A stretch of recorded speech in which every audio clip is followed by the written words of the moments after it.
귀한 찬양 감사합니다. 우리 좌우 앞뒤에 계신 분하고 인사하겠습니다. 하나님 우리와 함께 하십니다.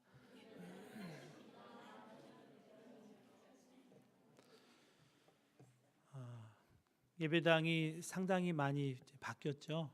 색깔이 많이 달라졌고 이 강대상 위 무대가 아주 많이 바뀌었습니다. 감사한 일이기도 하고 죄송한 일이기도 합니다. 이태리 교회에서 전체를 다 해주셨습니다. 우리 교회에서는 한 일이 아무것도 없어요. 우리의 양해를 먼저 구해 주셨고, 그래서 한 주간 수요일부터 금요일까지 어제 이제 마지막 청소까지 하는 것, 이태리 교회 아주 젊은 형제들이 여러 가지 우리 이제 성가대 연습실도 많이 변화가 됐고요. 그래서 우리 교회에 크리스마스 선물이 되었으면 좋겠다 그렇게 이야기하시면서 이렇게 잘 해주셨습니다. 너무나 감사합니다. 지금 대림절 기간인데요. 오늘과 다음 주까지는 이 출애굽기를 본문으로 해서 설교를 하고 출애굽기 설교를 마감하려고 합니다. 19세기 말 20세기 초에 우리나라 일제시대라고 생각을 하면 좋을 것 같습니다. 그때 우리나라에서는 영화를 활동사진이라고 불렀습니다. 영어 모션 픽처, 이걸 그대로 직역했다고 해요. 활동사진, 촌스러운 말이긴 합니다만 아주 정확한 표현입니다. 왜냐하면 영화는 여러 장의 연속 동작의 사진을 빠른 속도로 보여주는 방법이기 때문에 활동 사진, 이게 맞습니다. 보통 1초에 30장 정도의 스틸 사진을 빠른 속도로 보여주면 사람의 눈은 그게 마치 움직이는 것처럼 착시 현상을 일으킨다는 거죠. 근데 그 영화의 기법 중에 슬로우 모션이 있습니다. 느리게 움직이는 화면인데요. 저 어렸을 때 600만 불 사나이 보면 기계 팔로 뭔가 대단한 일을 할 때는 슬로우 모션으로 나왔습니다. 기계 다리로 엄청난 속도로 빨리 달릴 때도 빠른 속도를 보여주는 게 아니라 슬로우 모션으로 그걸 처리했습니다. 그러니까 슬로우 모션을 하게 되면 뭔가 특별한 일이 일어난다는 그런 느낌을 주는 거죠. 이 슬로우 모션은 1초에 30장 보여주던 것을 15장 보여준다고 되는 게 아닙니다. 그러면 오히려 더 그림이 이상해집니다. 마치 우리가 녹음을 했는데 이걸 느리게 재생을 하면 이상하게 나오잖아요. 이상하게 들리는 것처럼 그렇게 느리게 보여준다고 되는 게 아니고요. 1초의 연속 동작을 1초에 60장을 찍고 그 찍혀진 것을 1초에 30장씩 보여주면 그러면 2배 느린 화면이 되는 방식입니다. 1초에 120장을 찍고 그것을 고속 촬영 기법이라고 하죠. 그래서 1초에 30장씩 보여주면은 이제 4배 느린 화면이 되는 겁니다. 그러니까 슬로우 모션을 위해서는 더 많은 사진이, 더 미세한 사진이 필요한 것입니다. 영화에서 슬로우 모션을 사용할 때는 특별히 그 장면에 관객들이 더 집중하게 만들려는 의도가 있는 거죠. 그만큼 감독이 그 장면을 중요하게 다루고 있다는 일종의 사인이기도 합니다. 출애굽기의 저자 모세는 5,000년 뒤 영화에나 활용될 만한 이 슬로우 모션 기법을 출애굽기를 기록할 때 사용한 것이라고 저는 그렇게 생각이 들었습니다. 출애굽기가 총 40장, 40챕터로 구성되어 있는데요. 지난주까지 우리가 20장까지 보았습니다. 나머지 20장은 율법의 세부 내용, 그리고 한 15, 16장 정도는 성막 제작 과정에 집중을 하고 있습니다. 그런데 이 성막 제작 과정을 조금 세분화하면 성막 제작, 성막에서 일하는 제사장의 옷과 그들의 업무, 그리고 여기에 얽혀 있는 역사적인 사건 조금입니다. 그러니까 15장 15장 전체가 성막에 집중되어 있고 할애되어 있다고 해도 과언이 아닙니다. 성경 통독하다가 어려움을 만나는 부분이기도 합니다. 뭐 요즘엔 지키지도 않는 율법 법칙들, 법규들을 이런 것들을 다루는 부분도 읽기가 참 어렵죠. 또 우리는 알지도 못하는 사람 이름들을 쫙 나열하는 족보 읽는 것도 참 어려운데요. 그 중에 제일은 이 성막 제작 과정을 읽는 겁니다. 우리는 보지도 못하고 사용하지도 않는 이 성막 제작을 왜 그렇게 정교하게, 왜 그렇게 세밀하게 기록하고 있는지 의아심이 들기도 합니다. 이 성막 제작 과정을 기록하기 전까지만 해도 출애굽기는 매우 흥미진진한 사건들로 이루어져 있습니다. 모세가 광야 생활한 이야기, 10가지의 재앙이 내리는 이야기, 또 홍해 사건, 광야에서의 하나님의 인도하시는 그런 이야기들은 1초에 30장 보여주는 그런 영화 보는 것 같은 느낌이었을 겁니다. 그런데 갑자기 1초에 120장으로 고속 촬영한 사진을 1초에 30장씩 보여주는 것 같은 그런 슬로우 모션, 아주 느리게 전개되고 있는 것입니다. 왜 이렇게 한다고요? 너무나 중요하기 때문에 그렇다는 겁니다. 이 책을 읽는 사람들이 여기에 깊이 몰입하게 만들려는 의도가 있는 것입니다. 하나님께서 이스라엘 백성을 애굽에서 건져내셨습니다. 그러면서 하신 말씀이 있어요. 나는 너희의 하나님이 되고 너희는 내 백성이 되리라. 그렇게 해서 하나님께서 구원하시고 시내산에 이르렀을 때 2가지 아주 중요한 것을 주시는데요. 하나님의 백성으로 살아갈 길, 그리고 하나님의 백성에게 해당하는 목적, 2가지를 주십니다. 하나님의 길, 그것은 10가지 계명을 중심으로 한 율법이죠. 그리고 지난주까지 우리는 그 길에 대해서 한 절씩 나누어 보았습니다. 그리고 이제 우리가 다루어야 할 부분은 하나님의 백성의 목적입니다. 하나님의 백성의 목적을 가나안이라고 많이 생각해 왔습니다. 그러나 여러분, 하나님 백성의 목적은 가나안 땅이 아닙니다. 가나안 땅은 목표입니다. 목표는 수정 가능한 것입니다. 가나안 땅에 도달하는 그 과정과 시간은 계속 수정 가능합니다. 애굽을 나와 해변길로 가면 일주일이면 도달할 가나안 땅에 그 중간에 블레셋을 만나면 전쟁이 일어나고, 그래서 두려움에 빠진 사람들이 애굽으로 돌아갈까 봐 하나님은 광야로 길을 수정하십니다. 광야 생활 한 2년 끝에 가데스 바네아 요단강 앞에 도달했을 때 12명의 정탐꾼을 보내죠. 10명의 부정적인 보고에 불평하고 원망하는 이스라엘 백성들을 다시 광야로 인도하십니다. 광야의 길을 걷도록 목표를 수정하십니다. 이스라엘 백성들이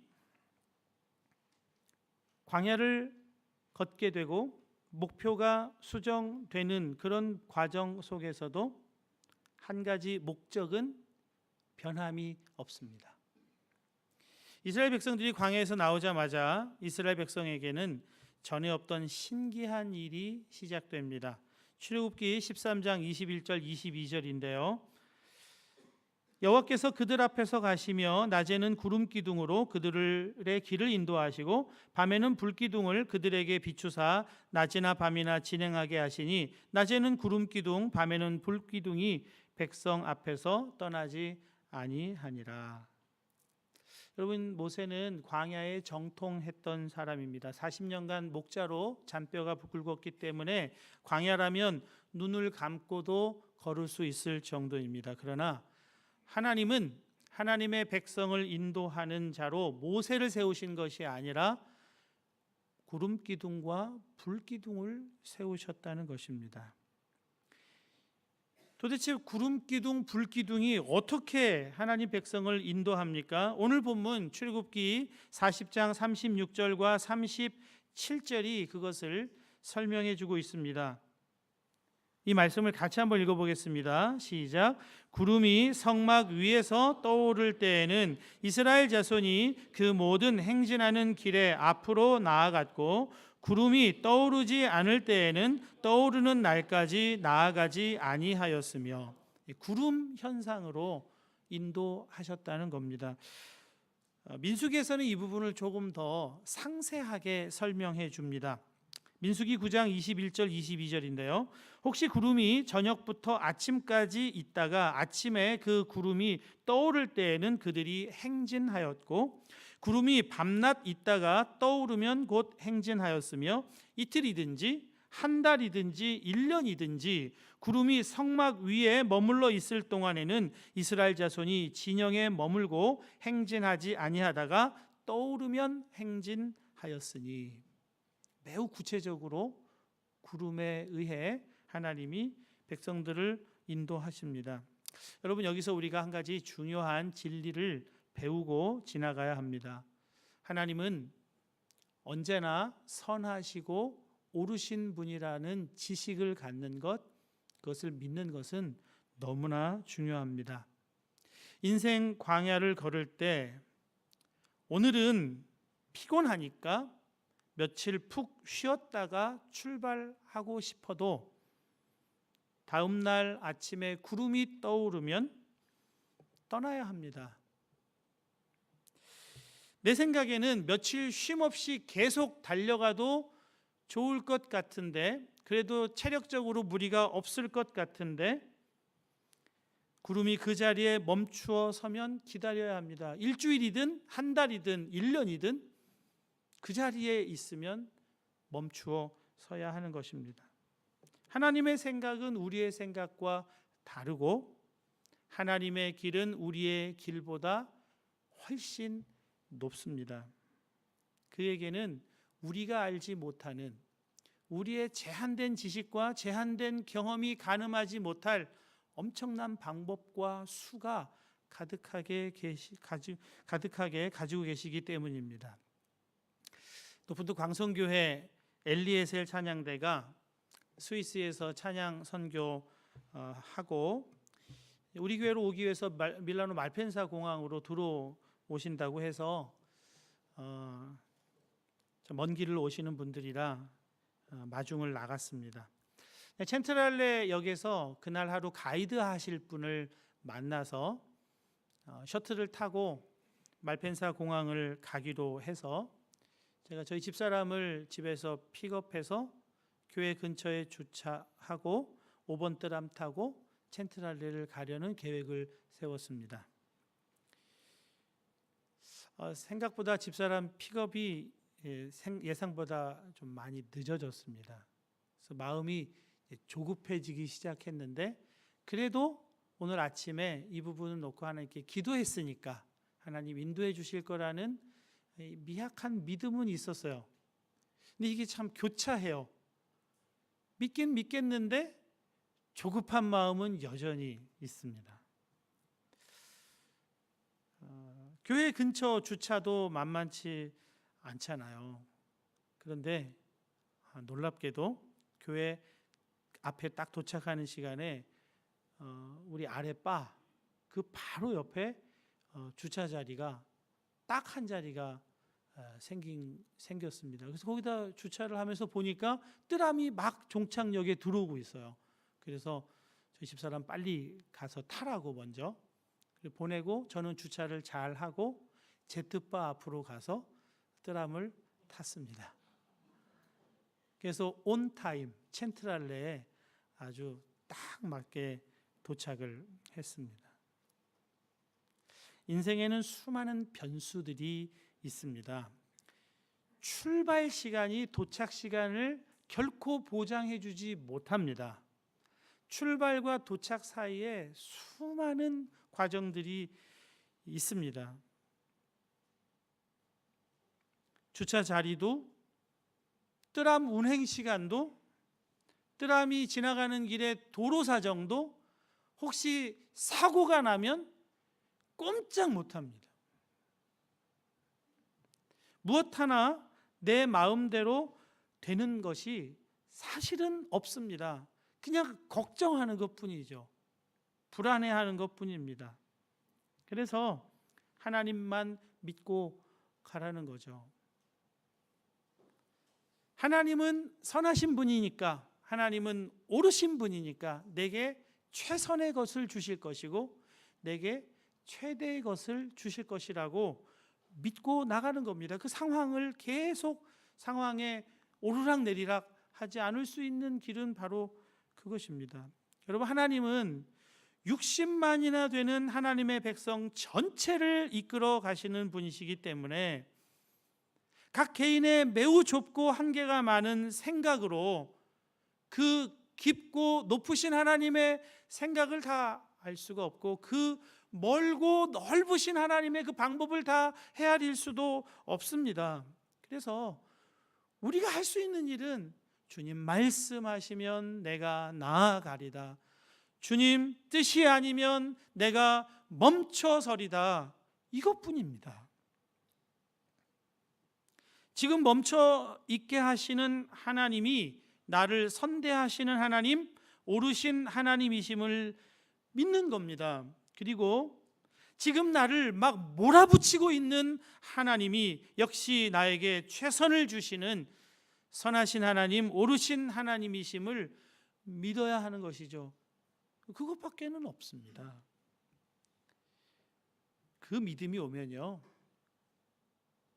육신의 눈으로 볼 때와는 다른 모든 것이 하나님 안에서 조화롭게 되어가고 있다는 그런 이상한 믿음이 생깁니다. 지금 좀 지연되는 것, 지금 좀 급박하게 되는 것이 다 하나님의 깊으신 섭리와 조화 속에서 다 쓰이고 있다고 그렇게 믿어져요. 거기서 평안함이 옵니다. 하나님이 그 평안함을 사용하세요. 그 평안함을 사용하시기를 기뻐하시는 겁니다. 그러면 하나님과 동역하는 사람이 되는 겁니다.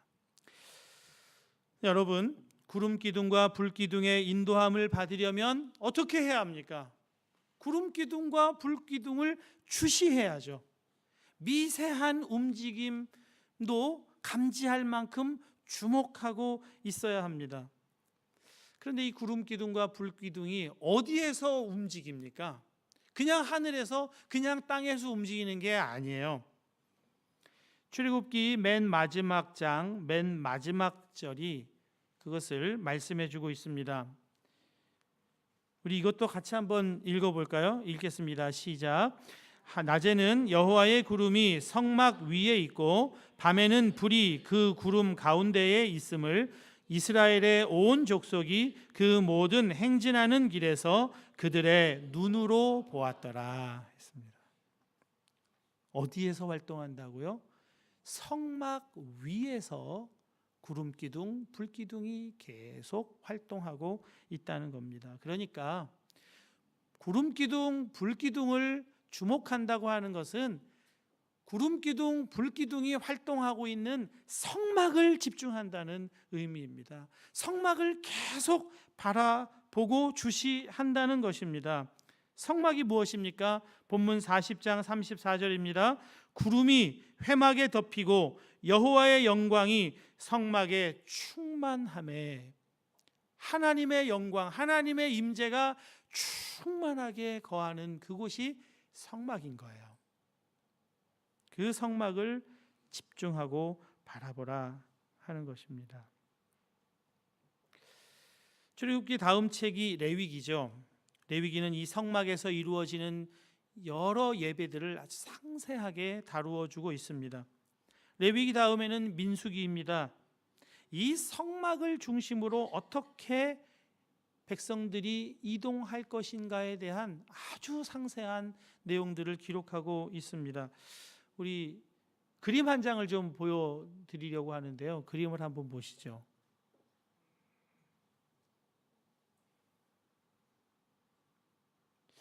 좀 그 글자가 깨지는데요.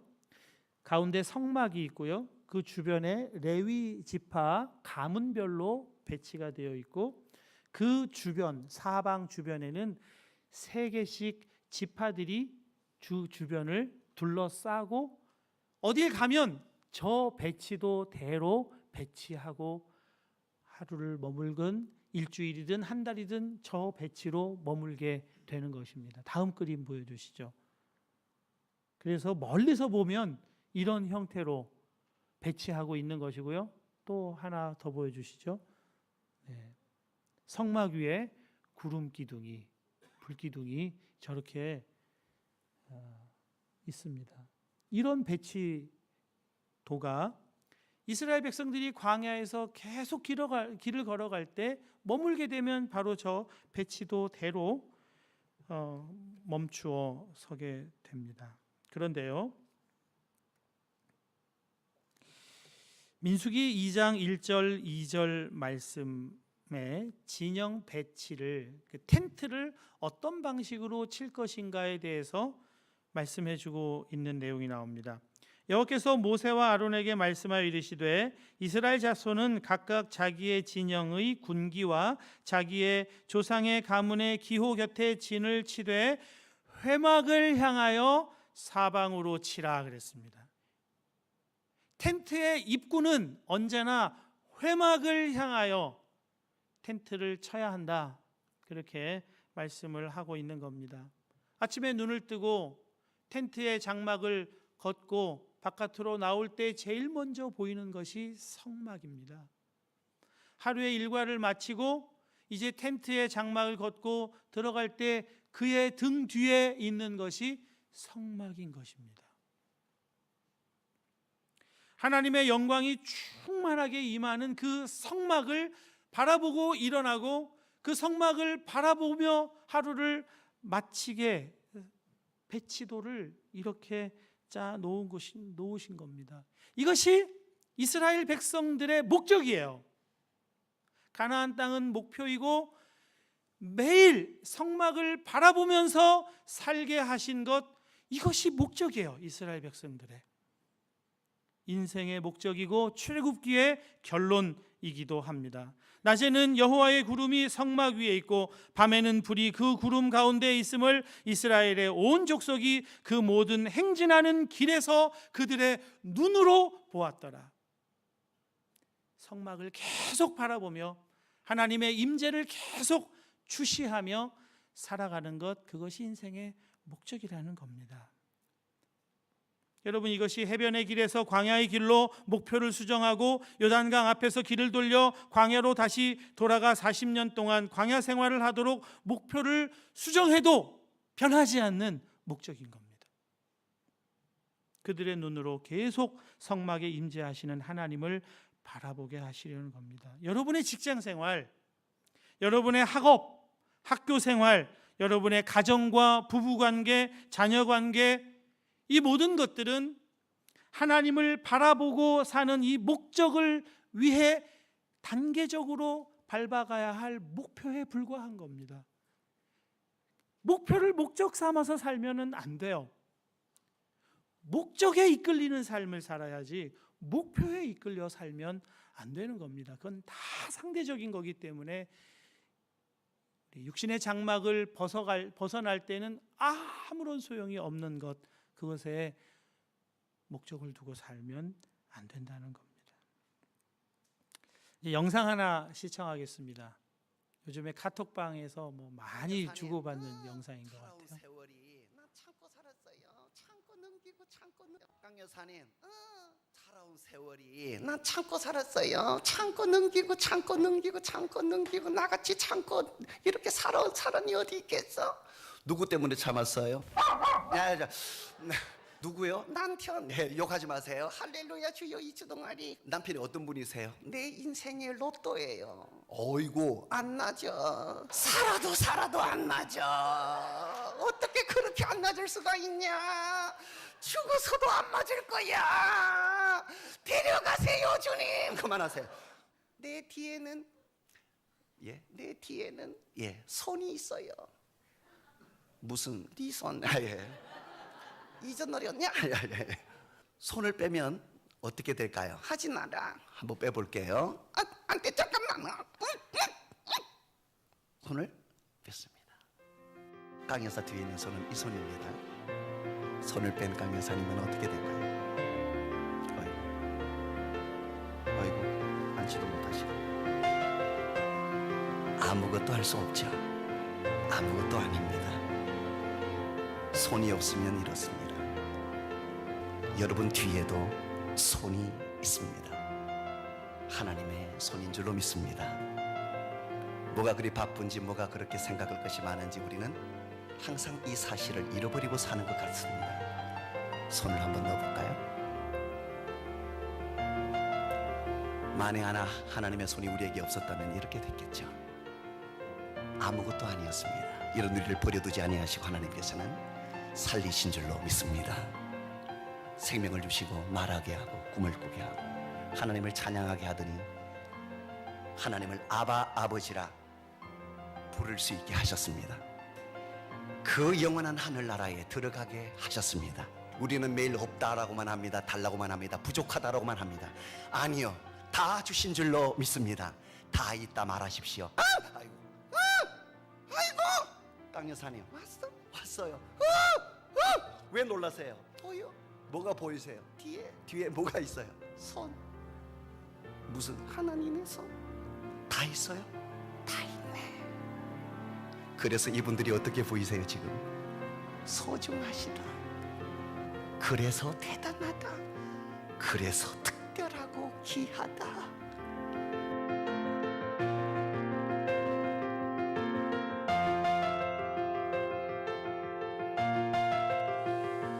요즘 뜨고 있는 복화술사 안재우 집사님이신데요.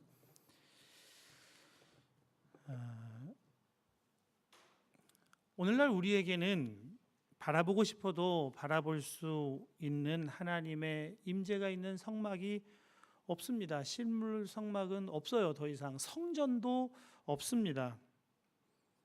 하나님께서 성막의 완성판 성전도 돌 하나도 돌 위에 남기지 않고 다 무너뜨리셨습니다. 새로운 성전을 주시기 위해서요. 요한복음 2장 21절입니다. 그러나 예수는 성전된 자기 육체를 가리켜 말씀하신 것이라. 성막을 매일 바라보고 산다고 하는 것은 새로운 성전, 우리에게 실제적으로 영으로 임하여 계시는 주 예수님, 그분을 바라보고 살아야 한다 하는 것입니다. 예수님을 의식하고 예수님을 생각하고 그 예수님을 바라보는 것이죠. 마치 저 인형처럼 우리 등 뒤에 있는 하나님의 그 손, 그것을 의식하고 바라보고 의지하고 사는 겁니다. 그것이 인생의 목적이에요. 뭘 이루는 것이 인생의 목적이 아닙니다. 뭘 달성하는 것이 아니고 도달하는 것이 아닙니다. 이미 다 우리에게 주셨어요. 그분과 함께 동행하면서 이제 누리며 사는 것만이 우리에게 남겨진 일인 것입니다. 여러분 인생의 목적이 예수님이세요. 혹 지금 한 주간 지나면서 어느새 인생의 목적이 눈에 보이는 것, 사람들이 요구하는 것, 사람들이 높이는 것, 이런 것으로 인생의 목적이 바뀌었다면 오늘 아침, 이 아침에 다시 인생의 목적이 예수님, 살아계시는 우리와 함께 하시는 하나님의 손이신 그 예수님, 그분이 내 인생의 목적이라는 것을 다시 회복하실 수 있기를 주님의 이름으로 축복합니다. 그럴 때 그분 안에서 우리가 승리하며 살아가게 되는 것입니다. 예수님 말씀하셨습니다. 내가 곧 길이요 진리요 생명이니. 내가 곧 길이요 진리요 생명이니. 나로 말미암지 않고는 아버지께로 올 자가 없느니라. 목적이신 예수님과 더 깊고 더 온전하고 더 충만한 연합의 관계를 힘쓰시는 저와 여러분 되시기를 바랍니다. 우리 함께 기도하겠습니다.